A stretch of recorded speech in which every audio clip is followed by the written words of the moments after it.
respond now. It might be after the election, but Iran's locked in. We've seen the Israeli reprisal. It was unimpressive, based strictly. I mean, of course, the Iranian government's playing it down, and they've made some stronger statements now. But based off of all the image intelligence I've seen, it doesn't look significant.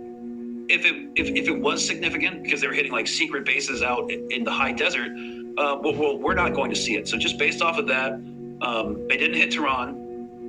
We saw the air defense systems in Tehran get activated. So what are they going to keep doing? The cradle media coined the term "boiling the Israeli frog," and they really don't have to do anything. All they have to do is make another strike eventually, continue to put rounds on military targets, demoralize the Israeli population, and they seem pretty secure with their air defense systems. Israel is not willing, and by extension, the United States is not willing to target nuclear sites because it won't work. And they're not willing to target oil sites because Iran could destroy United States oil assets in the region, as we've mentioned a zillion times. So they limited it to military targets, and based off everything we've seen, it was a big whiff, and it really didn't accomplish much at all. So,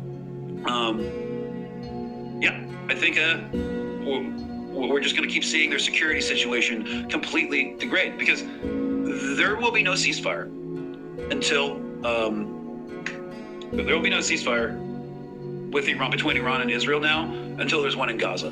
Having a ceasefire in Gaza and a withdrawal from the Gaza Strip is the only way to end the violence with Iran, and it's the only way to end the violence with Hezbollah. Anything less is not gonna get it done. So Iran can't back down now because their strategic standing in the region is challenged.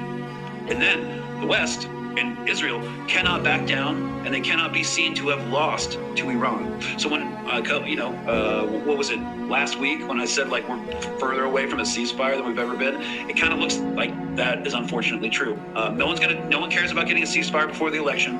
After the election, why would Trump or Harris care about getting a ceasefire? The only ceasefire that Trump would ever push for would be a ceasefire in Ukraine, potentially. And then this violence will keep rolling on and on. And there's no breaks.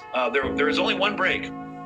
There's only one break, and it is something we're going to talk about here in a minute. But when asked, if there's any checks going to be put on Israel, no. And there's going to be no attempt to have Israel save itself from itself.